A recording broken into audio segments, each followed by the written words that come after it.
রবীন্দ্রনাথ ঠাকুরের ছোট গল্প পড়ার পর আমাদের প্রত্যেকের মনেই একটা অদ্ভুত শূন্যতা তৈরি হয়।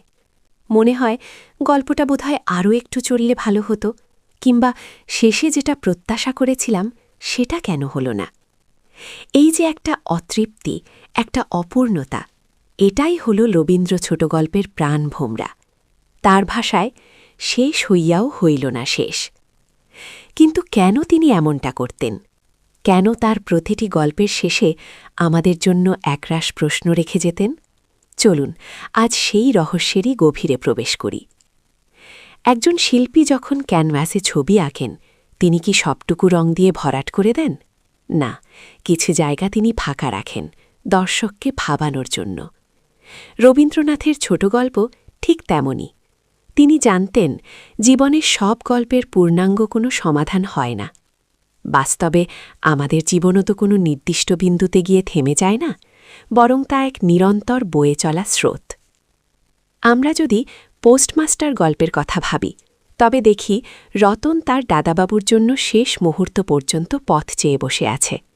লেখক যদি এখানে রতনকে পোস্টমাস্টারের সাথে কলকাতা পাঠিয়ে দিতেন, তবে গল্পটা হয়তো একটা সুন্দর সমাপ্তি পেত, কিন্তু তা আমাদের মনে আজীবন বেঁচে থাকত না।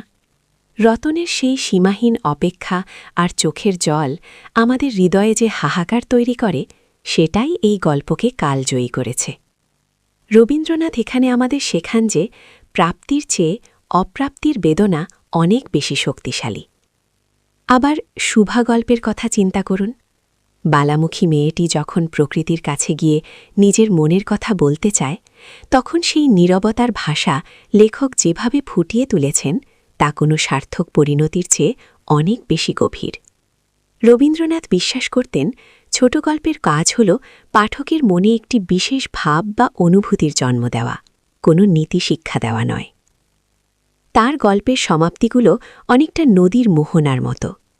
নদী যেমন সাগরে মেশার ঠিক আগে উত্তাল হয়ে ওঠে, রবীন্দ্র ছোট গল্পের শেষ অংশটুকু ঠিক তেমনই, আমাদের ভাবনার জগৎকে ওলটপালট করে দেয়।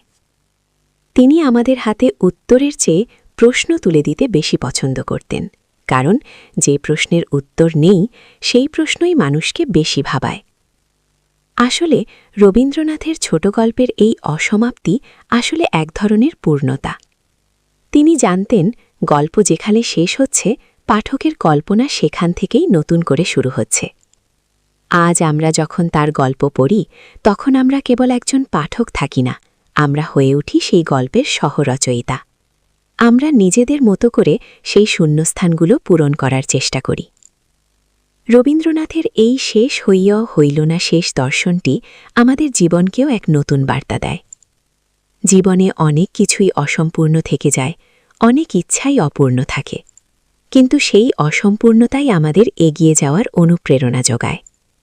রবীন্দ্র সাহিত্যের এই মায়াবী জগৎ আসলে আমাদেরই জীবনের প্রতিচ্ছবি, যেখানে সমাপ্তির চেয়ে অপেক্ষার মূল্য অনেক বেশি।